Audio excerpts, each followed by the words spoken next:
ప్రభుని యేసుక్రీస్తు నామములో మీకు అందరికీ వందనాలు సమర్పిస్తున్నాను. ఇవాళ ప్రకటన గ్రంథాన్ని నేను వివరించబోయేది లేదు.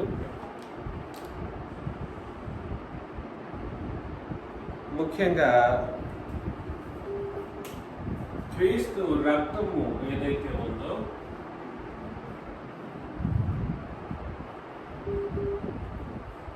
క్రీస్తు రక్తం యొక్క అనువర్తనము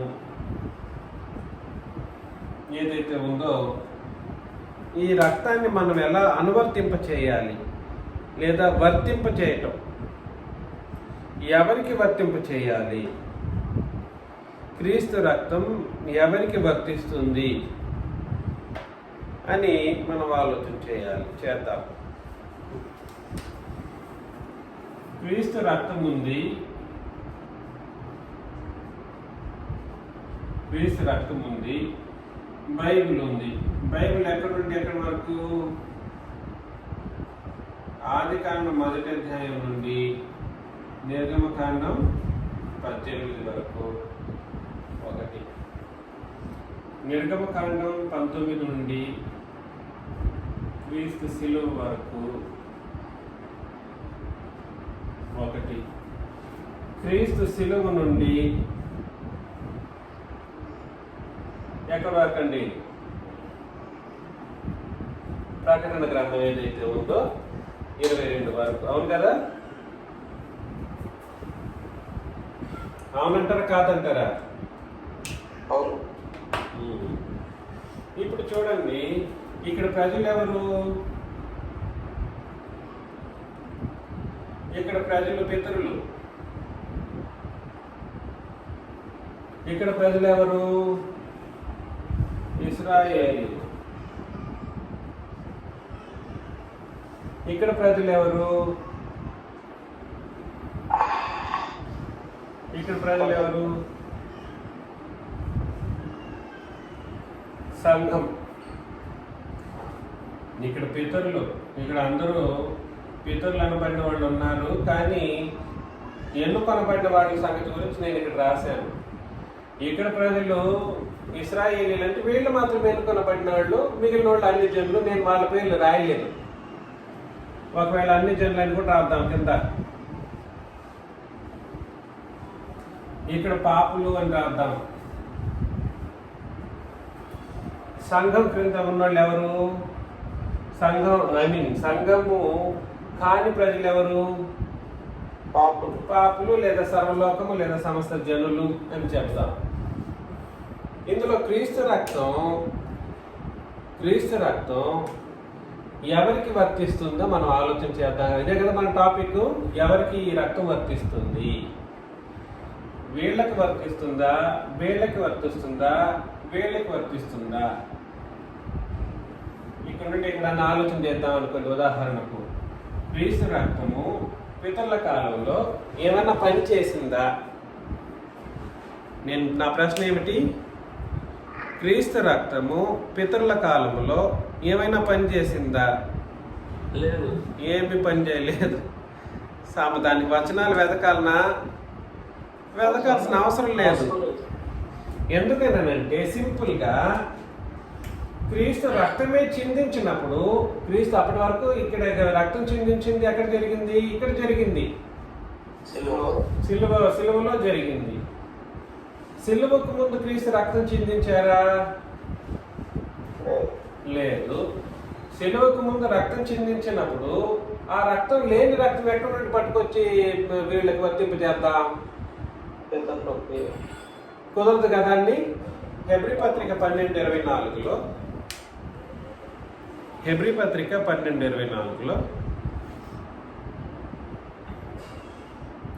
క్రొత్త నిబంధనకు మధ్యవర్తి అయిన యేసునందుకును హేబేలు కంటే శ్రేష్టముగా పలుకు ప్రోక్షణ రక్తమునందుకును మీరు వచ్చి ఉన్నారు అని అన్నాడు. ఎవరి యొక్క రక్తము? హేబేలు యొక్క రక్తం పరిశుద్ధమైనది. హేబేలు నీతిమంతుడు.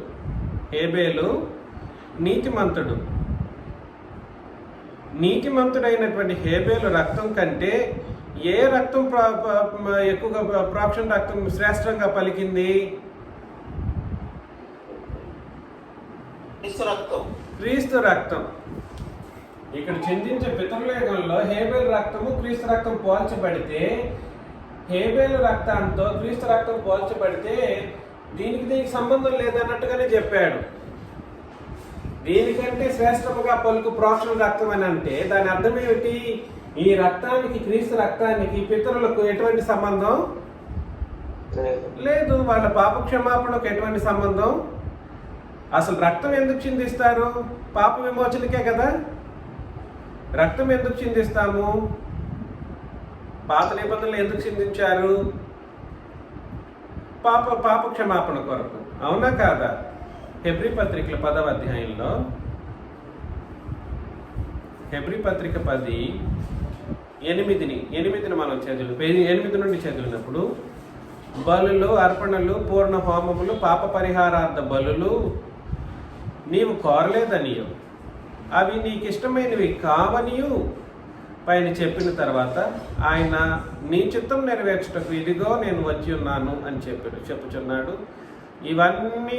ఇవన్నీ ఏంటి? బలులు, అర్పణలు, పూర్ణ హోమములు, పాప పరిహారార్థ బలులు ఇవన్నీ ధర్మశాస్త్రం చొప్పున అర్పింపబడుచున్నవి. దేని చొప్పున? ఆ రెండవ దాన్ని స్థిరపరచుటకు. ఏ రెండవ దాన్ని? ఈ క్రీస్తు యొక్క రక్తం చేత ఏర్పరచబోయేటువంటి క్రొత్త నిబంధనలు స్థిరపరచుటకు మొదటి దానిని ఏం చేశాడు? దేన్ని కొట్టివేశాడు? ధర్మశాస్త్రాన్ని కొట్టివేయచ్చు. అది ఏది స్థిరపరచబడ్డాడు అని అంటే క్రీస్తు రక్తం అని చెప్పబడినటువంటి క్రొత్త నిబంధనను స్థిరపరిచాడు.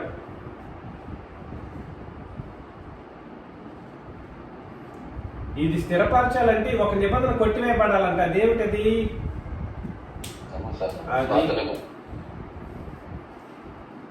ఎందుకు చెప్పండి? ఈ ధర్మశాస్త్రం కొట్టివేయాల్సిన అవసరం ఏమొచ్చింది?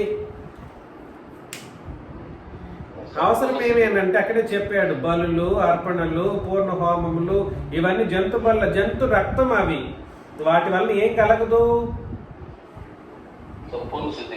సంపూర్ణ సిద్ధి కలగదు. పాపం అనేది సంపూర్ణంగా తీసివేయబడదు. అక్కడే 4వ వచనం చదవండి.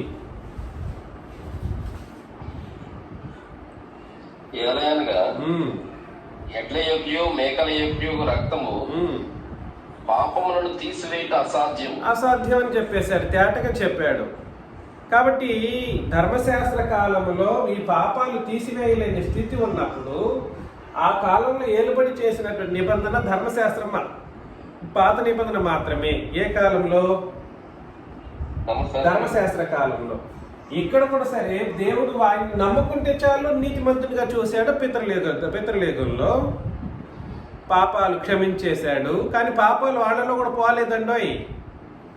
ఉన్న పాపాలు ఉంటూనే ఉన్నాయి, కానీ క్షమాపణ మాత్రం పొందుకున్నారు. ఇదే విధానంలోని వీళ్ళలో కూడా పాపాలు పోలేదు, కానీ క్షమాపణ పొందుకున్నారు ధర్మశాస్త్రం ప్రకారం. దీనికి మళ్ళా క్రీస్తు రక్తాన్ని ముడిపెట్టడానికి అవకాశం అక్కడ కనబడుతుందా? కనబడట్లేదు. చదువుతాం ఇంకా మళ్ళా.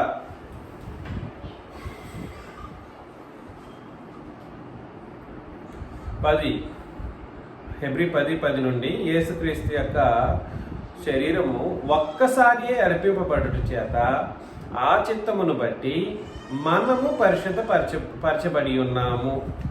ఎవరు పరిశుద్ధపరచబడ్డారు? క్రీస్తు రక్తాన్ని బట్టి. ఒక్కసారి అర్పించబడినప్పుడు పరిశుద్ధపరచబడిన జనాంగం ఎవరు? సర్వలోకమా? సంఘములో వాళ్ళు. మనం అన్నోళ్ళు ఎవరండి ఇక్కడ? సర్వలోకమా? యేసుక్రీస్తు శరీరము ఒక్కసారి అర్పింపబడు చేత ఆ చిత్తమును బట్టి మనము పరిశుద్ధపరచబడుచున్నామని అంటే పరిశుద్ధపరచబడిన జనాంగం ఎవరు? సంఘం. ఈయన రక్తాన్ని తీసుకెళ్లి వీళ్ళకి ముడిపెట్టడానికి అవకాశం ఉందా? ఈ రక్తాన్ని తీసుకెళ్లి వీళ్ళకి ముడిపెట్టే అవకాశం ఏమన్నా ఉందా? అనువర్తింప చేయడానికి అవకాశం కనబడుతుందా? కనబడట్లేదు. చదువుతాం ఇంకా. ఈయన అయితే 11 అండి. మరియు ప్రతి యాజకుడు దినదినము సేవ చేయొచ్చు, పాపములను ఎన్నటికి తీసివేయలేని ఆ బలులనే మాటి మాటికి అర్పించుచు ఉండును అని అన్నాడు. మరొకసారి ఎవరైనా చదువుతారా? 11:10-11. యేసుక్రీస్తు యొక్క శరీరము ఒక్కసారి అర్పింపబడుట చేత 11 చదవండి సార్. బట్టి మనం పరిశుద్ధపరచబడి ఉన్నాం. మరియు ప్రతి యాజకుడు దినదినము సేవ చేయుచు పాపములను ఎన్నటికీ తీసివేయలేని ఆ బలులనే మాటి మాటికి అర్పించుచు ఉండును. అయ్యా, అక్కడ క్లియర్గా చెప్పాడు. ఈయన రక్తం చేత పరిశుద్ధపరచబడిన జనాంగం ఎవరో చెప్పాడు, మనం అని అన్నాడు. ఆయన రక్తం చల్లని ప్రజల యొక్క స్థితి ఏమిటో మాట్లాడుతున్నాడు. ఎవరు వాళ్ళు? పాత నిబంధన ప్రజలు. వాళ్ళు ప్రతి యాజకుడు ఏం చేసేవాడంటే దినదినము సేవ చేస్తూ పాపములను ఎన్నటికీ తీసివేయలేని ఆ బలులనే మాటి మాటికి అర్పించుచు ఉండును అని అన్నాడు. అట్లా చేసే జరిగిన సంగతి గురించి మాట్లాడుతున్నాడు. ఇప్పుడు ఒక మాట, మీకు అందరికీ ఒక ప్రశ్న. మొట్టమొదటి ప్రశ్న, క్రీస్తు చనిపోయారు కాబట్టి ఈ రక్తం ఏదైతే ఉందో అది వీళ్ళ మీదకి వచ్చింది అనుకోండి, వాళ్ళ మీదకి వెళ్ళింది అనుకోండి, ఉదాహరణకు వెనక్కి వెళ్ళింది అనుకోండి, క్రీస్తు రక్తాన్ని ఇశ్రాయేలీయులకు ఆపాదించామనుకోండి, 11వ వచనం యొక్క గతి ఏమిటి?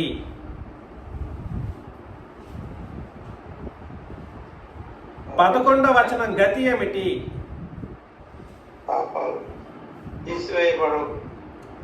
ప్రతి యాజకుడు దినదినము సేవ చేయొచ్చు, పాపములను ఎన్నటికి తీసివేయలేని ఆ బలులనే మాటి మాటికి అర్పించుచు ఉండును అని అన్నాడు.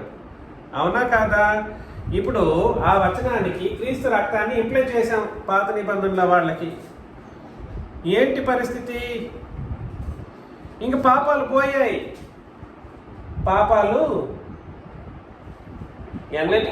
ఎన్నటికీ తీసివేయలేని పాపములను ఎన్నటికీ తీసివేయలేని ఆ బలులు అన్నాడు. ఆ బలులను కూడా పక్కన పెట్టేద్దాం. క్రీస్తు రక్తం బట్టి అయిందనుకోండి, ఇశ్రాయేలీలందరూ ఏమై ఉండాలి? ఇప్పుడు పొందుకొని అత్యంత పరిశుద్ధులుగా ఉన్న వాళ్ళగా ఎంచబడాలి. ఎలా ఉండాలి? అందరూ పరిశుద్ధులే. ఏ ఒక్కడు కూడా ఈ ధర్మశాస్త్రాన్ని బట్టి ఎవరైతే బ్రతికారో వాడు పాపం చేసున్నా ఈ రక్తం ఏం చేసేయాలి? దాన్ని వాళ్ళ పాపాలను క్షమించేసి ఉండాలి. అసలు ఒక మాట నేను మీకు చెబుతున్నాను చూడండి, ఎప్పుడైనా కూడా సరే పాప క్షమాపణ బ్రతికున్నప్పుడే జరుగుతుంది. రాసుకోండి దయచేసి. పాప క్షమాపణ భూమి మీద ఉన్నంత కాలమే జరుగుతుంది. అంతా అయిపోయిన తర్వాత జరుగుతుంది పాప క్షమాపణ?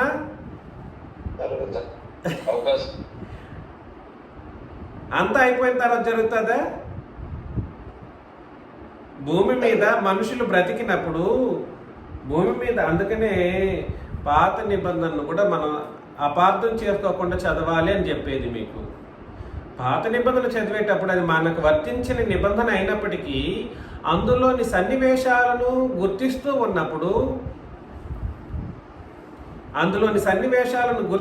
ఉన్నప్పుడు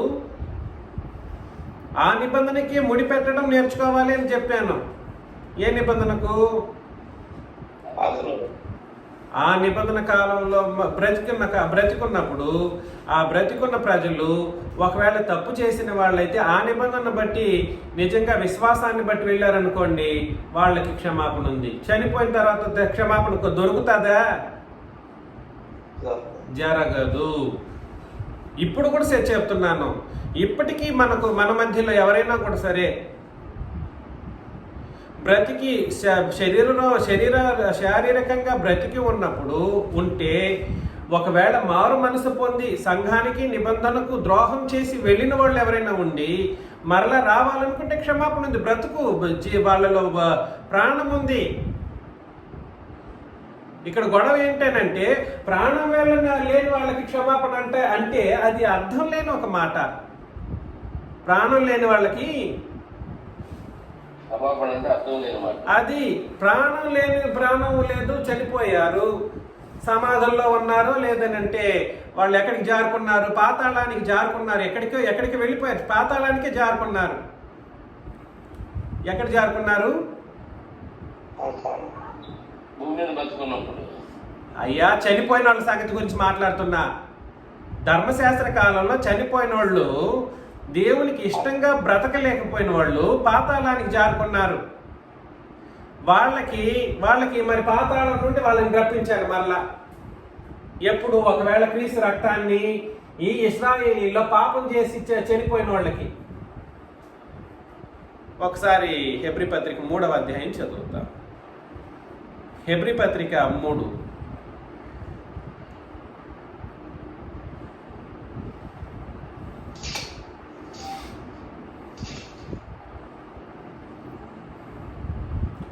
హెబ్రీ పత్రిక 3వ అధ్యాయం. యాక్చువల్గా మొదటి నుండే చదవాలి, కానీ 8 నుండి చదువుతాం.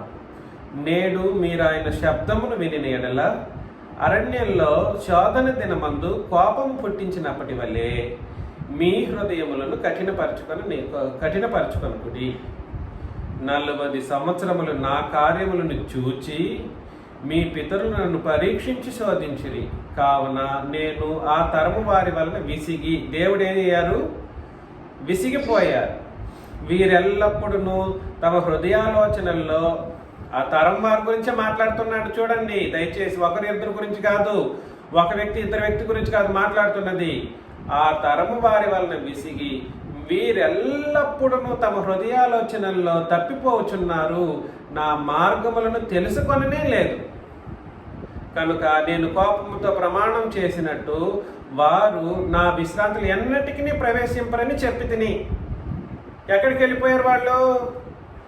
పాతాళానికి వెళ్ళిపోయారు.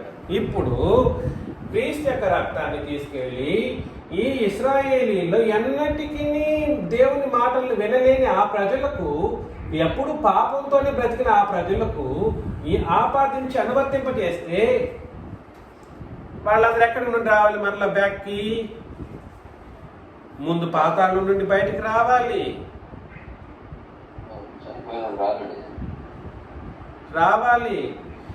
వచ్చిన వాళ్ళు మరలా పరిశుద్ధపరచబడాలి. తిరిగి రక్తం కదా, అన్నీ క్రీస్తు రక్తం.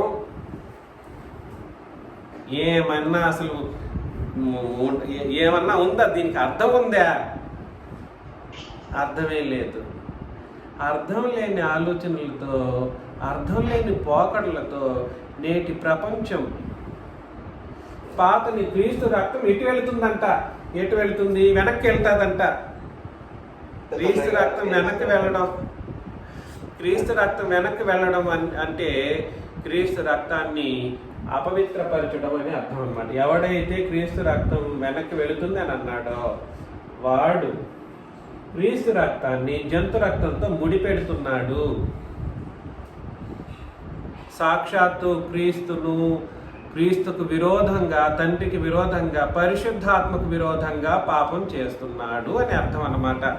ఎవరికి విరోధంగా పాపం చేస్తున్నాడు? తండ్రి, కుమారుడు, పరిశుద్ధాత్ముడు ముగ్గురికి విరోధమైన పాపం చేస్తున్నాడు అని అర్థం. దయచేసి ఆలోచన చేయండి. క్రీస్తు రక్తం వీళ్ళ దగ్గరికి వెళ్ళి వీళ్ళ పాపాలను విమోచించడం కోసం ఈయన రక్తం మరలా వెళ్ళదు బ్యాక్కి. ఇవాళ పెద్ద పెద్ద ఉపదేశకులు కూడా అదే మాటను పట్టుకొని పీడిస్తూ ఉన్నారు. ఎవరెవరికో చెబుతున్నారు, ఏమేమో చెబుతున్నారు. అన్ని ధర్మశాస్త్రం ప్రకారం ఏ ఒక్కడును నీతిమంతునిగా తీర్చబడలేదు అని అంటే, ధర్మశాస్త్రం ప్రకారం ఏ ఒక్కడును నీతిమంతునిగా తీర్చబడలేదు, దాని ప్రకారమే తీర్చబడలేదు అని అంటే క్రీస్తు అప్పుడు లేని క్రీస్తు రక్తం మాత్రం ఎలా తీర్చబడుతుంది? అసలు క్రీస్తు రక్తమే లేనప్పుడు వాళ్ళ పాపాలు ఎలా తీర్చబడతాయి? నేను చెప్పింది మీకు అర్థమవుతుందా? 14వ వచనం 3:14 హెబ్రీలో అక్కడనే, పాపము వల్ల కలుగు భ్రమచేత మీలో ఎవడును కఠినపరచబడుకున్నట్లు నేడు అనబడు ఒక సమయం ఉండగానే. ఇక్కడ నేడు అనబడు ఒక సమయం అంటే అర్థం ఏమిటండి? మనం ప్రాణంతో ఉండగానే అని దాని అర్థం. నేడు అనబడు సమయం ఉండగానే ప్రతి దినము ఒకరికొకడు బుద్ధి చెప్పుకొనుడి అని అన్నాడు. మీరు నేను బ్రతికున్నప్పుడు జరగాలి. ఏది? మనసులో కఠినపరచబడి ఉంటే క్షమాపణ పొందుకునే పరిస్థితి, పాపాలు చేసినట్లయితే క్షమించబడే ఒక పరిస్థితి నేడు అని నీకు ఒక రోజు ఉంటుంది చూడండి, ఆ రోజులోనే జరిగిపోవాలా. చనిపోయిన తర్వాత అక్కడికి వెళ్ళి అయ్యా నాకు ఈ విషయాలు తెలియలేదు అని అంటే కుదురుతుందండి. నరకానికి వెళ్ళిపోయిన తర్వాత లేదా పాతాళానికి వెళ్ళిపోయిన తర్వాత ఆత్మ వెళ్ళిపోతే అప్పుడు నాకు తెలిసి వచ్చింది నిబంధన ఒకటి ఉందని, క్రీస్తు రక్తం మాకు కూడా పని చేయాలనే ఉద్దేశంతో ఎవరైనా వాళ్ళు వెళ్ళి ప్రార్థన చేయడానికి అవకాశం ఉంటుందా? అది ఎప్పటికీ కుదరదు. మీరు పాత నిబంధన చదువుకోండి. ఎవరినైనా పాత నిబంధనలో చనిపోయిన వాళ్ళు, పరదేశంలో ఉన్నవాళ్ళు కానీ పాతాళంలో ఉన్నవాళ్ళు కానీ, నేనేం చెప్పాను, పాత నిబంధనలో పరదేశంలో ఉన్న వాళ్ళ సంగతి, పాత నిబంధనలో పాతాళంలో ఉన్న వాళ్ళ సంగతి. శిలువ మరణానంతరం ఎవరైనా ఏమైనా రిక్వెస్ట్ చేశారా? క్రీస్తు రక్తాన్ని బట్టి మమ్మల్ని కడుగనే ఒక ఉద్దేశాన్ని కలిగి ఉంటారా? అది తెలుస్తుందో తెలియదండి. చనిపోయిన తర్వాత క్రీస్తు రక్తం ఒకటి మాత్రమే ఏం చేయగలదు? మనుషుల పాపలను నరకం నుండి తప్పించగలదు అనేది సిద్ధాంతం, క్రొత్త నిబంధన సిద్ధాంతం. దాన్ని తెలుసుకున్న తర్వాత వీళ్ళందరూ ఏం చేయాలి మరి? క్రీస్తు రక్తాన్ని వీళ్ళందరూ తెలుసుకున్న వాళ్ళు క్రీస్తు రక్తాన్ని ఆశ్రయించగలరా? ఆశ్రయించలేరా? అది జరుగుతుంది, మరలా జరుగుతుందా? తండ్రి వాళ్ళకి పునర్జన్మనిస్తాడా? జరగదు. అదండి అసలు ఇది ఎక్కడా లేని ఆలోచన విధానం, ఎక్కడా లేని ఆలోచన విధానం.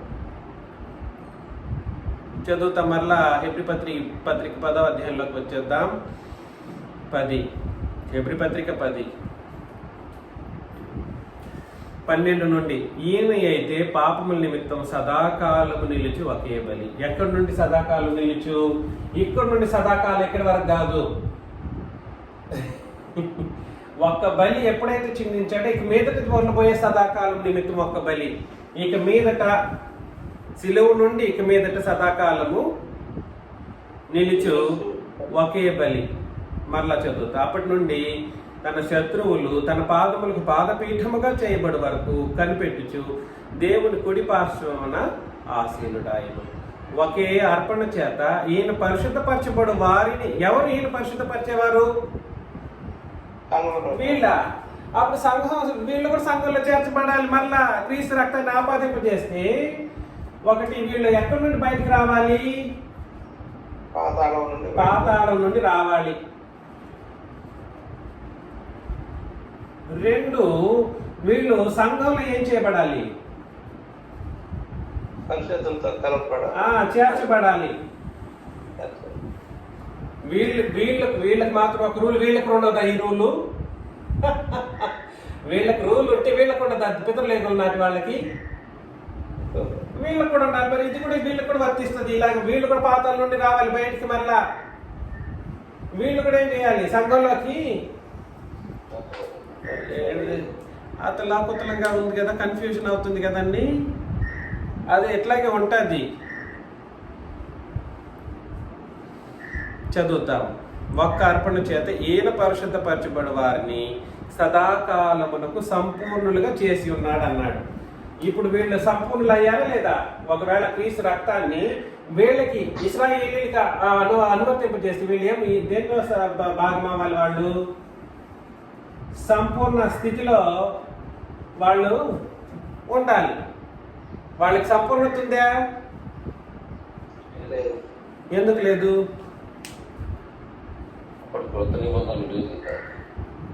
వాళ్ళకి నిజానికి వాళ్ళు సంపూర్ణులు కాకుండా నిమిత్తం అనే మాట ఉపయోగించాడు. హెబ్రీ పత్రిక 11:40 చదవండి ఎవరైనా. హెబ్రీ పత్రిక 11:40లో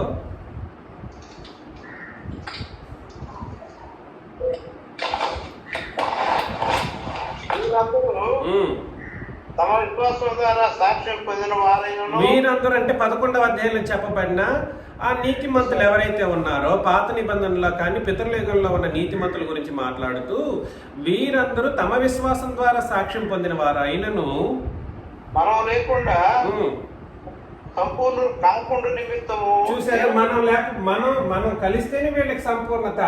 ఇక్కడ క్రీస్తు రక్తం చేర్చారనుకోండి, ఆ క్రీస్తు రక్తాన్ని చేర్చే అవకాశం ఉందా? మనం లేకుండా అంటే మా సంఘం లేకుండా వీళ్ళకి సంపూర్ణత లేదన్నప్పుడు క్రీస్తు రక్తంతో ముడి పెట్టడం సాధ్యమవుతుందా? క్రీస్తు రక్తాన్ని బట్టి ఒకవేళ వీళ్ళు ఇశ్రాయేలీలు క్రీస్తు రక్తాన్ని బట్టి సంపూర్ణులు అయి ఉన్నారనుకోండి, డైరెక్ట్ పరలోకమే పోయి ఉండాలి. ఎక్కడికి పోయి ఉండాలి? పరలోకానికి వెళ్ళిపోయి సంపూర్ణత కలిగిన వాళ్ళకి పరలోకం డైరెక్ట్గా ఇచ్చేయాలి. కానీ మనం లేకుండా వాళ్ళకి ఏం లేదు నిమిత్తము కాకుండా నిమిత్తము దేవుడు మరి మన కొరకు మరి శ్రేష్టమైన దానిని ముందుగా సిద్ధపరిచిన గనుక. కాబట్టి దేవుని సంకల్పమే కొల్లాప్స్ అయిపోతుంది. దయచేసి ఆలోచన చేయండి.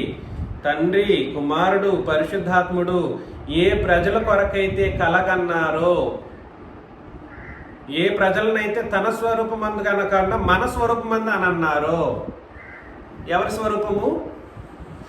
మన స్వరూపము చొప్పున తండ్రి యొక్క, క్రీస్తు యొక్క, పరిశుద్ధాత్మ యొక్క స్వరూపాల చొప్పున సృష్టించబడే ప్రజలు శిలువ నుండి ప్రారంభమయ్యారన్నారో, ఆ సంకల్పం, నిత్య సంకల్పం ఏదైతే ఉందో అది సంఘం ద్వారా జరగాలి, సంఘంలో జరగాలి, నిబంధనను బట్టి జరగాలి. క్రీస్తు రక్తాన్ని పితరుల యుగం నాటి ప్రజలకు కానీ, ధర్మశాస్త్ర యుగం నాటి ప్రజలకు కానీ ఇంప్లై చేస్తే దేవుని నిత్య సంకల్పం టోటల్గా కొలాప్స్ అయిపోతుంది. రెండు, సంఘానికి అర్థం ఉండదు. వీళ్ళు సంపూర్ణ వాళ్ళు అన్నారు అనుకోండి, సంఘానికి అర్థం లేదు. సంఘ నిబంధనకు అర్థం లేదు. ఒకటి సంకల్పం ఫెయిల్ అవుతుంది. క్రీస్తు రక్తాన్ని వర్తింపు చేశారనుకోండి, ఎవరికి? వీళ్ళకి వర్తింపు చేస్తే సంఘము, తర్వాత నిబంధన, తర్వాత తండ్రి, కుమారుడు, పరిశుద్ధాత్మ యొక్క నిత్య సంకల్పం ఏదైతే ఉందో మొత్తమే కొలాప్స్ అయిపోతుంది. అర్థమవుతుందా? అందుకని దయచేసి ఆలోచన చేయండి. ఇక్కడ వీళ్ళకి సంపూర్ణత లేదు అని దేవుడు వాక్యంతో రాశాడు. వీళ్ళు సంఘంలో చేర్చబడే పరిస్థితి అసలు కుదరదు. ఎందుకంటే చనిపోయిన వాళ్ళు ఎక్కడి నుండి వస్తారు? మరలా తిరిగి పాతాళం నుండి వాళ్ళు బ్యాక్ రావడానికి కుదురుతుందా? వీళ్ళు సంపూర్ణత ఇక్కడ ఎవరైతే ఇందులో ఇశ్రాయేలీల్లో వీళ్ళకి సంబంధించినటువంటి ప్రజల గురించి మాట్లాడుతూ ఉన్నాము. ఇశ్రాయేల్ నిబంధన కాలంలో చదువుతాం. మరలా 15 ఈ విషయమే పరిశుద్ధాత్మ కూడా మనకు సాక్ష్యం ఇచ్చుచున్నాడు. ఎలాగనగా ఆ దినములైన తర్వాత, ఏ దినములు టైమింగ్ చెప్తున్నాడు, ఏ దినములైన తర్వాత, ధర్మశాస్త్ర దినాలైన తర్వాత నేను వారితో చేయబో నిబంధన ఇదే. రక్తం చిందించినప్పుడు జరిగింది ఏమిటంటే నిబంధనే రక్తం. మరలా చెప్తున్నా, క్రొత్త నిబంధనే రక్తం. మీకు సింపుల్గా అనేక సందర్భాల్లో ప్రశ్నలు వేశాను. సింపుల్ ప్రశ్న, క్రీస్తు రక్తమే నిబంధన అన్నప్పుడు చూడండి, క్రీస్తు రక్తం అనేది నిబంధన అని లేఖనం చెబుతుంది. నిబంధన, క్రీస్తు రక్తం వీళ్ళకి వర్తించినప్పుడు నిబంధన వీళ్ళకి, ఇశ్రాయేలీయులకి ఏం చేయబడాలి? ఈ నిబంధన వీళ్ళకి కూడా వర్తింపు చేయబడాలి, చనిపోయిన వాళ్ళకి. అవునా కాదా? అది కూడా ఎంతకాలం నుండి చనిపోయిన వాళ్ళు? 3000 సంవత్సరాలుగా బ్రతికారు. చూడండి, ఈ 3000 సంవత్సరాలుగా బ్రతికిన వాళ్ళందరికీ ఈ నిబంధన ఏం చేయబడాలి? రక్తం వీళ్ళకి, ఇశ్రాయేలీయులకి ఆపాదించబడుతుందని అంటే 3000 సంవత్సరాలకి ఏం చేయబడాలి? 3000 సంవత్సరాల్లో బ్రతికిన వాళ్ళందరికీ ఈ నిబంధన వర్తింపు చేయబడాలి. నిబంధన = రక్తం అన్నప్పుడు క్రీస్తు రక్తాన్ని వీళ్ళకి ఇంప్లై చేస్తే ఆ నిబంధన వీళ్ళకి కూడా వర్తిస్తుంది. కానీ క్రీస్తు రక్తము చేత పరిశుద్ధపరచబడే ఒక పరిస్థితి కుదరకపోయినప్పటికీ ఇంప్లై చేసామనుకోండి, తీర్పు దేని ప్రకారం జరగాలి? తీర్పు దేని ప్రకారం జరగాలి? కొత్త నిబంధన వీళ్ళకు కూడా దేని ప్రకారం జరగాలి? ఈయన రక్తాన్ని ఈ ధర్మశాస్త్ర కాలం ప్రజలకు కానీ లేదా పితరులేవు నాటి ప్రజలకు కానీ ఇంప్లై చేస్తే తీర్పు జరగాలి. అది సాధ్యమేనా? ఎందుకు ఈ బుర్రలేని పనులు, బుర్రలేని ఆలోచనలు, జ్ఞానము, చదువు? ఏం చదువు? ఏం నేర్చుకుంటున్నారో మనుషులు నాకు అర్థం కావట్లేదు. ఏం చదువుకున్నారు? ఎంఎస్సీలు, ఎంఫిల్లు, పిహెచ్డీలు, డాక్టరేట్లు ఇవన్నీ చదివేసుకుంటున్నారు, చదివిపిస్తున్నారు. నిబంధన సంగతులను గుర్తించే విషయంలో ఫెయిల్ అయ్యారు. అలాంటి వాళ్ళని క్షమించడం అనేది సాధ్యపడదు. నిబంధన ద్రోహులకి క్షమాపణ అనేది కుదరదు. ఆయన పేతృపత్రికలో చెప్పేశాడు, ఒకవేళ అంటే అది జరగదు, ఒకవేళ వస్తే అగ్నిలో నుండి వాళ్ళని నరకం నుండి బయట తీసుకొచ్చినంత మహోన్నతమైన కార్యక్రమం జరుగుతుంది. కానీ బ్రతికున్నప్పుడు అలా మారితే, భూమి మీద ప్రాణం ఉండి నిబంధన బట్టి మార్చుకుంటే మాత్రం అగ్నిలో నుండి లాగినట్టు మనం లాగిన వాళ్ళం అవుతామంట. దయచేసి ఆలోచన చేయండి. 16 మరలా ఎలాగనగా ఆ దినములైన తర్వాత నేను వారితో చేయబో నిబంధన ఇదే, నా ధర్మ విరుద్ధ విధులను వారి హృదయములందుంచి వారి మనసు మీద వారిని వ్రాయుదునని చెప్పిన తర్వాత వారి పాపములను వారి అక్రమములను ఇకను ఎన్నటికి జ్ఞాపకము చేసుకోనని ప్రభువు చెప్పుచున్నాడు. వీటి క్షమాపణ ఎక్కడ ఉండునో అక్కడ పాప పరిహారార్థ బలి ఇకను ఎన్నడను ఉండదు. 19 సహోదరులారా, యేసు మన కొరకు అన్నోళ్ళు ఎవరు? అది ఇక్కడ చెప్పు, ఇక్కడ కాదు, మరలా ఇక్కడ వాళ్ళని కాదు కలుపుకోవాల్సింది, ఇక్కడ వాళ్ళని కాదు. దేవుడు ఒక్కొక్క పదాన్ని కరెక్ట్గా ఎక్కడెక్కడ పెట్టించాలో పెట్టించాడు. ఎక్కడ కూడా తప్పులేదు. దయచేసి ఆలోచన చేయండి. యేసు మన కొరకు ప్రతిష్ఠించిన మార్గం అనగా నూతనమైనదియు జీవము గలదియు ఆయన శరీరమును తెర ద్వారా ఏర్పరచబడినది ఆయన మార్గమున ఆయన రక్తము వలన, అండర్లైన్ చేసుకోండి, ఆయన రక్తము వలన పరిశుద్ధ స్థలమునందు ప్రవేశించుటకు మనకు ధైర్యం కలిగి ఉన్నది. మనకు అని ఎందుకు చెప్పాడు? డైరెక్ట్ ప్రవేశించుటకు ధైర్యం కలిగి ఉన్నదని చెప్పి ఉండొచ్చు. మనకు అనే మాటను స్పెసిఫై చేస్తున్నాడంటే సంఘం గురించి ప్రత్యేకించి మాట్లాడుతున్నాడని దాని అర్థం. దేని గురించి మాట్లాడుతున్నాడు? అది పాత నిబంధనలు చెప్తున్నాడు. మరలా గనుకను దేవుని ఇంటి పైన మనకు గొప్ప యాజకుడు ఉన్నాడు. గనుకను మనస్సాక్షికి కల్మషం తోచుకుంటున్నట్లు ప్రోక్షింపబడిన హృదయములు గలవారును. పాత నిబంధనలు క్షమించండి, క్రొత్త నిబంధనల సంగతి గురించి మాట్లాడుతున్నాడు. ప్రోక్షింపబడిన హృదయములు గలవారును, నిర్మలమైన ఉదకముతో స్నానం చేసిన శరీరములు గలవారునై ఉండి విశ్వాస విషయంలో సంపూర్ణ నిశ్చయత. ఎప్పుడైతే నిబంధన పట్ల ఒక భ్రష్టమైనటువంటి ఆలోచన విధానం క్రీస్తు రక్తమును బట్టి కలుగుతుందో ఇక వాడి విశ్వాసము ఏమీ లేదు, మొత్తం పోయింది. ఎంత జరిగించు టోటలీ గాన్. విశ్వాస విషయంలో సంపూర్ణత నిశ్చయత కలిగి యథార్థమైన హృదయంతో మనము అన్నాడు. మరలా మనము ఎవరుగా? మనం వీళ్ళందరితో కలిపి, వీళ్ళందరితో కలిపా, ఇశ్రాయేలీలు పితరులతో కలిపా మనం కాదండి. మనము దేవుని సన్నిధానమునకు చేరుతాము. వాగ్దానం ఇక్కడ అండర్లైన్ చేసుకోండి.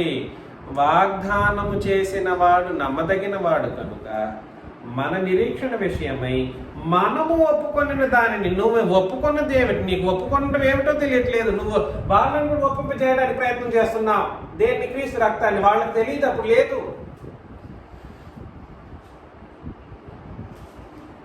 దయచేసి ఆలోచన చేయండి.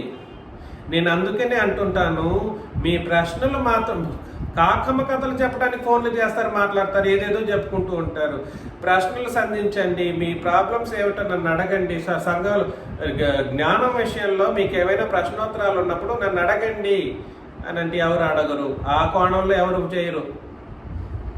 ఏదేదో మాట్లాడడానికైతే, పర్సనల్ విషయాలు మాట్లాడడానికైనా ఫోన్ చేస్తారు.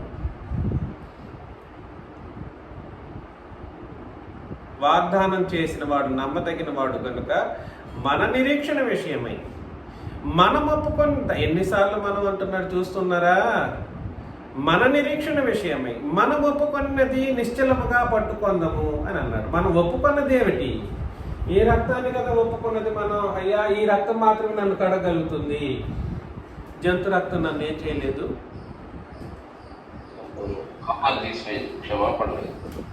ఇక్కడ ఉన్న వాళ్ళకి ఏముందంట? ఇక్కడ ఉన్న వాళ్ళకి ఏముందండి? వాగ్దానం ఉంది. ఈ సంఘంలో ఎవరైతే ఉన్నారో వీళ్ళకి దేవుడు ఏం చేశాడు? వాగ్దానం చేశాడు. దీన్ని అపార్థం చేసుకున్నారు కొంతమంది. మరలా 9వ అధ్యాయంలోకి వెళదాం చూడండి ఒకసారి. హెబ్రీ పత్రిక 9, హెబ్రీ పత్రిక 9వ అధ్యాయంలో 9 నుండి నేను చదువుతాను చూడండి. ఆ గుడారము ప్రస్తుత కాలమునకు ఉపమానముగా ఉన్నది. ఈ ఉపమానార్థమును బట్టి మనస్సాక్షి విషయంలో ఆరాధికునికి సంపూర్ణ స్థితి కలుగజేయలేని అర్పణలు. వాళ్ళకి ఏం జరగలేదు? సంపూర్ణ సిద్ధి కలగలేదు. ఎంత ఆరాధన చేసినా సంపూర్ణ స్థితి కలగలేదు. హఠాత్తుగా క్రీస్తు రక్తాన్ని ఆపాదించితే వాళ్ళకి ఏం కలిగిపోవాలి? వాళ్ళ చేసిన ఆరాధనలు కరెక్ట్ అయిపోవాలి, వాళ్ళకి సంపూర్ణ సిద్ధి కలిగిపోవాలి, ఆఖరికి ధర్మశాస్త్రం కూడా కొట్టివేయబడకుండా ఉండాలి.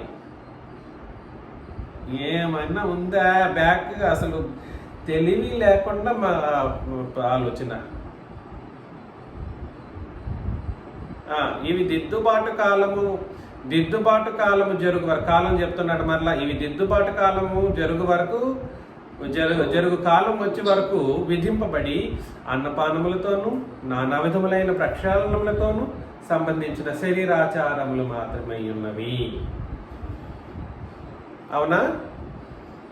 ఆచారం ఏమిటో చెప్పేశాడు. సడన్ గా క్రీస్తు రక్తాన్ని ఆపాదింపజేసి ఆ శరీరాచారం ఆత్మాచారంగా మారుతుందా? అసలు జరిగేది కాదు. ఎందుకు? అయితే క్రీస్తు రాబోచున్న మేలుల విషయమై ప్రధాన యాజకుడిగా వచ్చి, దేని కొరకు? రాబోచున్న మేలుల విషయమై. అదే వాగ్దానం. అర్థమవుతుంది కదండి? వాగ్దానం ఏమిటనంటే రాబోచున్న వాగ్దానం మేలులు. దాని విషయమై ప్రధాన యాజకుడిగా వచ్చి తానే నిత్యమైన విమోచన సంపాదించి హస్తకృతము కానిది అనగా ఈ సృష్టి సంబంధం కానిదియు మరీ ఘనమైనదియు పరిపూర్ణమైనదినైన గుడారము ద్వారా మేకలేకి కోళ్ళేకి రక్తం తకాక. రక్తం చూడండి, మేకలేకి కోళ్ళేకి రక్తం తకాక తన స్వరక్తముతో ఒక్కసారి పరిశుద్ధ స్థలములో ప్రవేశించను. ఏ రక్తంతో ప్రవేశించలేదు ఆయన? కాక తన స్వరక్తం చేత పట్టినప్పుడు ఆ పరిశుద్ధ స్థలంలో ప్రవేశించాడు. 13 ఏలయనగా మేకలేకి ఎర్లేకి రక్తమును మైలపడిన వారి మీద ఆవుదూడ బోడిద చెల్లుటయు శరీర శుద్ధి కలిగినట్లు వారిని పరిశుద్ధపరిచిన ఎడల నిత్యుడగా ఆత్మ ద్వారా తను తాను దేవునికి నిర్దోషినిగా అర్పించుకున్న క్రీస్తు యొక్క రక్తం నిర్జీవ క్రియలను విడిచి జీవం గల దేవుని సేవించుటకు మీ మనస్సాక్షిని ఎంతో ఎక్కువగా శుద్ధి చేయండి. మీ మనస్సాక్షి అన్నాడు. ఇక్కడ ప్రజలు ఎవరో చెబుతున్నాడు, అక్కడ వాళ్ళని ఏం చేయలేదో చెప్పాడు. ఆ రక్తం, జంతు రక్తం ఏం చేయలేదో చెప్పేశాడు. ఒకటి, సంపూర్ణ స్థితి కలిగించనే లేదని అన్నాడు. 2, వాళ్ళ పాపాలు పోలేదని అన్నాడు. 3, వాళ్ళు శరీరాచారాలను జరిగించిన వాళ్ళని అన్నాడు. 4, వాళ్ళు శరీర శుద్ధి జరిగిందని అన్నాడు తప్ప వాళ్ళకి తీసుకెళ్లి కొత్త నిబంధన రక్తాన్ని ఇంప్లై చేయటానికి ఒకంత కనెక్షన్ అన్న పెడుతున్నాడు దేవుడు? ఎక్కడ లేదు. ఏ వచనము? అది క్రొత్త నిబంధన కాదు, క్రొత్త నిబంధన లేకపోతే పాత నిబంధన ఎక్కడ వెళ్తుంది? 15 చదువుతాం. ఈ హేతువు చేత అండర్లైన్ చేసుకోండి. ఈ వచనం ఒకవేళ మిస్లీడ్ అయ్యి ఉంటే ఇట్లా ఆలోచింపచేయడానికి కొంతమందికి అపార్థం చేసుకుని ఉండొచ్చు. 15వ వచనం, ఈ హేతువు చేత, ఏ హేతువు చేత అని అంటే మీ మనస్సాక్షిని క్రీస్తు రక్తం ఎంతో ఎక్కువగా శుద్ధి చేస్తుంది కాబట్టి ఈ హేతువు చేత మొదటి నిబంధన కాలములో జరిగిన అపరాధముల నుండి విమోచన కలుగుటకి. ఈ నిబంధనలో అపరాధాలు జరిగిపోయాయి, ఈ అపరాధాల నుండి విమోచన కలుగుటకు అన్నప్పుడు ఇక్కడ అర్థం కన్ఫ్యూజన్ అయ్యారు. ఏమిటి? ఇదిగో ఆయన మరణం పొందినందున అన్నాడుగా, మరలా చదువుతున్నాను చూడండి. ఈ హేతువు చేత మొదటి నిబంధన కాలములో జరిగిన అపరాధముల నుండి విమోచనము కలుగుటకై ఆయన ఏమయ్యారు? మరణము పొందినందున అని అన్నాడు. కాబట్టి చూసారా యేసు ప్రభు శిలువ మరణంలో వీళ్ళ అపరాధాలు ఏం చేయబడ్డాయి? విమోచన కలిగాయి అని ఆ వచనాన్ని తప్పుగా అపార్థం చేసుకున్నారు. దయచేసి ఆలోచన చేయండి. మొదటి నిబంధన కాలంలో జరిగిన అపరాధముల నుండి విమోచనము కలుగుటకై ఆయన మరణము పొందినందున అంటే అర్థం ఏమిటంటే ఈయన మరణంలో ధర్మశాస్త్రం ఏదైతే ఉందో దీన్ని ఏం చేశారు? శిలువ మరణంలో ఆయన ఏం చేశారు? ధర్మశాస్త్రాన్ని కొట్టివేశాడు. ఇది ఎప్పుడైతే కొట్టివేశాడో అప్పటికి బ్రతుకున్న ఇశ్రాయేలీలు, అప్పటికి సిలువలో మరణించినటువంటి సందర్భంలో ఆ ధర్మశాస్త్రాన్ని కొట్టివేసినప్పుడు అప్పుడు బ్రతికున్నారు చూడండి భూమి మీద. వాళ్ళు ఏం చేయబడతారని అంటే వారి అపరాధముల నుండి ఏం చేయబడతారు? అది విమోచన పొందుతారు. అంతే తప్ప అంటే ధర్మశాస్త్రం యొక్క కొట్టివేత గురించి మాట్లాడుతున్నాడు కానీ వీళ్ళందరూ మొదటి నిబంధన కాలాల్లో అందరిలో జరిగినటువంటి పాపాల గురించి, విమోచన గురించి కాదు అక్కడ మాట్లాడుతున్నది. కొలసి పత్రిక ఒకసారి చదువుతాం. 2వ అధ్యాయం 13-14. కొలసి పత్రిక 2వ అధ్యాయం 13, 14, 15.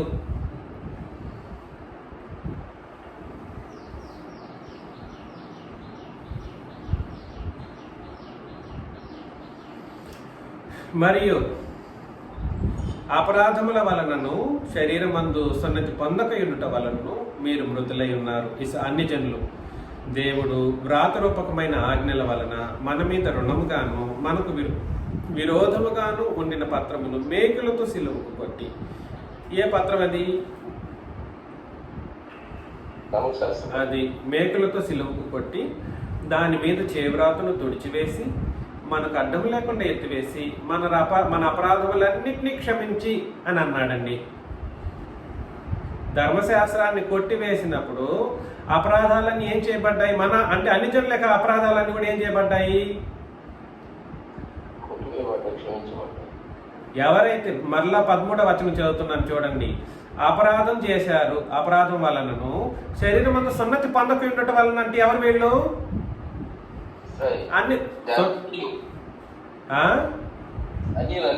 అన్ని జనులు వీళ్ళకి సున్నతి పొందక ఎన్నుట వలనను మీరు మృతులై ఉండగా అని అన్నాడు. వీళ్ళకి ఏం కలిగింది? క్రీస్తు ధర్మశాస్త్రాన్ని కొట్టివేసినప్పుడు అంటే అపరాధములన్నిటికీ ఏం కలిగింది? క్షమాపణ కలిగింది అని అన్నాడు. అంటే అర్థం ఏమిటి? ఇప్పుడు బాప్తిస్మాలు అవసరం లేదా? అందరికీ ఒకటేసారి ధర్మశాస్త్రం కొట్టివేశాడు, ఇంకా అపరాధాలన్నీ క్షమించేశాడు అని అన్నాడు. ఇంకా బాప్తిస్మాలు ఎవరికి అవసరం లేదా? అందరూ ప్రపంచంలో ఉన్న ప్రతి ఒక్కరు పరలోకం వెళ్ళిపోతారా? ఇక్కడ చెప్పేశాడుగా. ఎత్తివేసినప్పుడు ధర్మశాస్త్రం ఎత్తివేసినప్పుడు మన అపరాధములను క్షమించాను అన్నాడు. ఎవరు మన అనే వాళ్ళు ఇక్కడ? మన అపరాధములన్నింటినీ క్షమించానంటే ఎవరు వాళ్ళు? ఎవరైతే క్రీస్తు యేసునందు క్రొత్త నిబంధన బాప్తిసం తీసుకున్నారో వాళ్ళ గురించి మాట్లాడాడు. ఆ బాప్తిసం ఉన్నవాళ్ళు ఎవరైతే బ్రతికున్నారో వాళ్ళ గురించి మాట్లాడుతున్న సందర్భం ఇది కూడా అంతే. ఈ ధర్మశాస్త్రాన్ని మళ్ళీ హెబ్రీ పత్రికకి వెళదాం. 9వ అధ్యాయం 15వ వచనంలో ఈ హేతువు చేత మొదటి నిబంధన కాలములో జరిగిన అపరాధముల నుండి, అన్నిటి నుండి కాదు, అపరాధముల నుండి అంటే అర్థం ఏమిటి? ఆ సందర్భంలో ఎవరైతే బ్రతికారో క్రీస్తు మరణం అప్పుడు ఎవరైతే బ్రతికారో వాళ్ళకు కూడా ఏం కలుగుతుందంటే ఏం కలుగుతుంది? జరిగిన అపరాధముల నుండి క్షమాపణ కలుగుటకై అని అర్థం.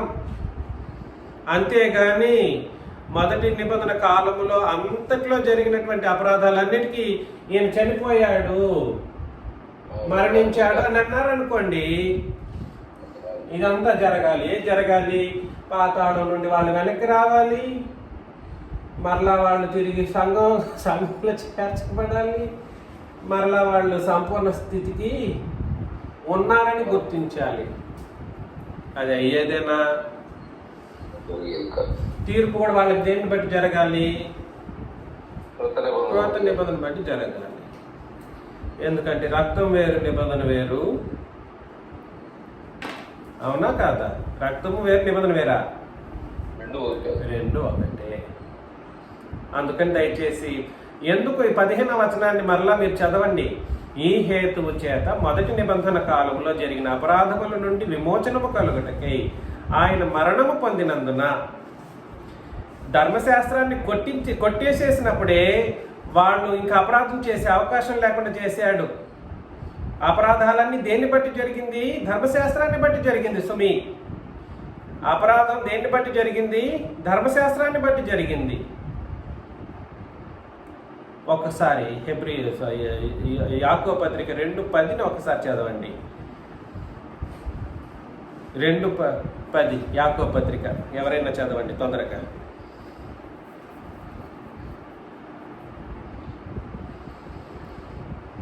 ఎవడైనను ధర్మశాస్త్రం అంతయు గైకొనియు ఒక ఆజ్ఞ విషయములో తప్పిపోయింది ఎడల ఆజ్ఞలన్నిటి విషయములో అపరాధులు. కాబట్టి ఎలా అపరాధం అవుతాడు? ధర్మశాస్త్రాన్ని పాటించుతూ ఒక్క దాంట్లో తప్పిపోయినా దేన్ని బట్టి అపరాధిగా తీర్చబడతాడు?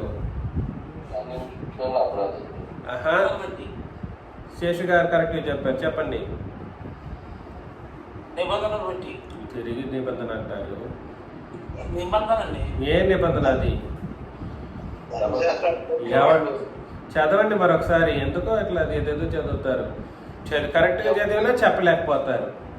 ఎవడైనా ధర్మశాస్త్రం అంతయు గైకొని అన్ని గైకొన్నాడు, ఒక్క ఆజ్ఞ విషయంలో తప్పిపోయిన ఎడల ఆజ్ఞలన్నిటినీ విషయంలో అపరాధయులు. ఆజ్ఞలన్నిటి విషయంలో అపరాధయులు తప్పు చదివారు. మరి దాస్ గారు,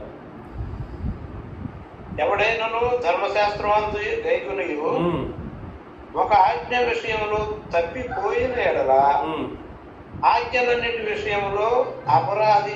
ఒకటి తప్పిపోతే అన్నిటి విషయంలో, అంటే ధర్మశాస్త్ర విషయంలోనే వాడు ఏమవుతాడు?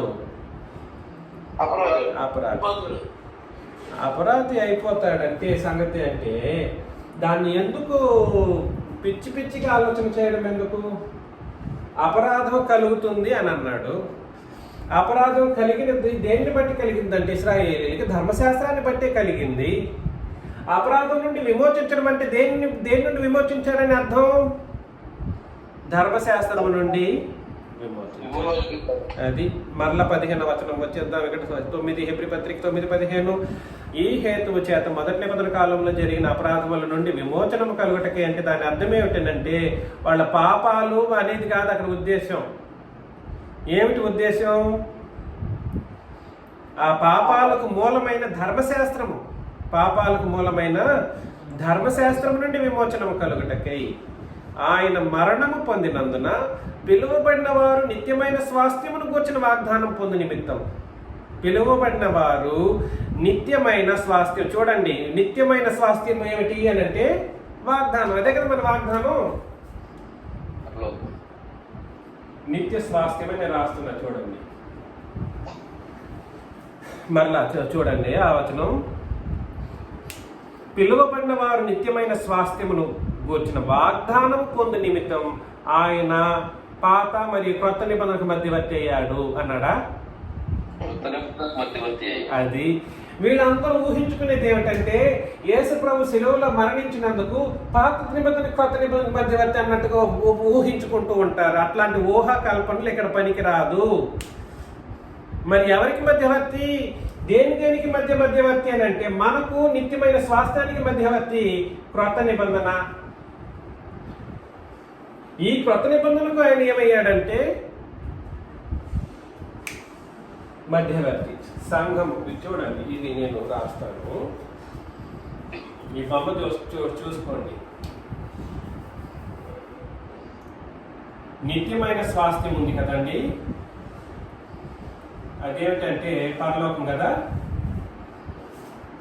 ఇది మన అందరికీ ఏమిటంటే వాగ్దానం. సంఘం ఇది ఎవరికి వాగ్దానం అని అంటే నేటి సంఘమునకు వాగ్దానం. ఇది దేన్ని బట్టి సాధ్యమవుతుందని అంటే క్రొత్త నిబంధనను బట్టి సాధ్యమవుతుంది. ఈ మూడింటిని బట్టి క్రీస్తు ఏమై ఉన్నారంటే మధ్యవర్తి. ఈ మూడింటిని కలుపుకుంటూ వెళ్ళడం కొరకు యేసు ప్రభు ఏమై ఉన్నారు? మధ్యవర్తి. అంతేగాని నిత్యమైన స్వాస్థ్యం మనం పొందుకోవడానికి మనకు నిబంధనలు ఇచ్చినందుకు ఆయన మధ్యవర్తిగా ఉన్నాడు. కానీ క్రొత్త నిబంధనలు కొట్టేసి క్రొత్త నిబంధన ఇచ్చి తిరిగి పాత నిబంధనలో క్రీస్తు రక్తాన్ని ఇస్తున్నందుకు మధ్యవర్తిగా అన్నట్టుగా మాట్లాడతారు. పాత నిబంధన వాళ్ళకి క్రీస్తు రక్తం పని చేయదు, ముమ్మాటికి పని చేయదు. ముమ్మాటికి అనాలా, 1000 మాటలకు అనాలా? ఎన్ని మాటలు తీసుకొచ్చినా ఇక్కడి నుండి ఇక్కడికి అది వెళ్ళదు, రివర్స్లోకి. ఎందుకంటే నిబంధనే రక్తం. అందుకని నెక్స్ట్ చదివేశాడు, చూడండి, చదివిద్దాం.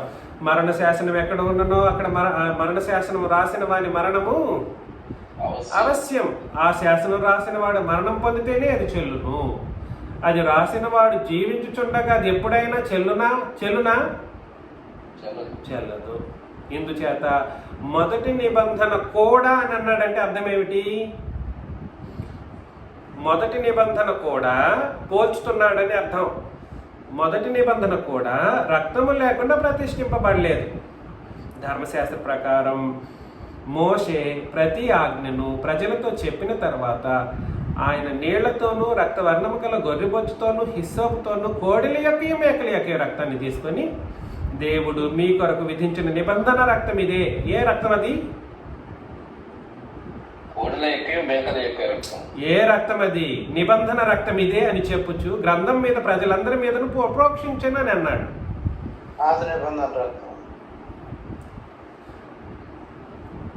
దీంట్లో ఒక మిత్ని ఇన్కల్కేట్ చేయటానికి చాలా ప్రయత్నం చేయటం నేను గమనించాను కొంతమంది. ఏమిటి ఆ మిత్ అని అంటే,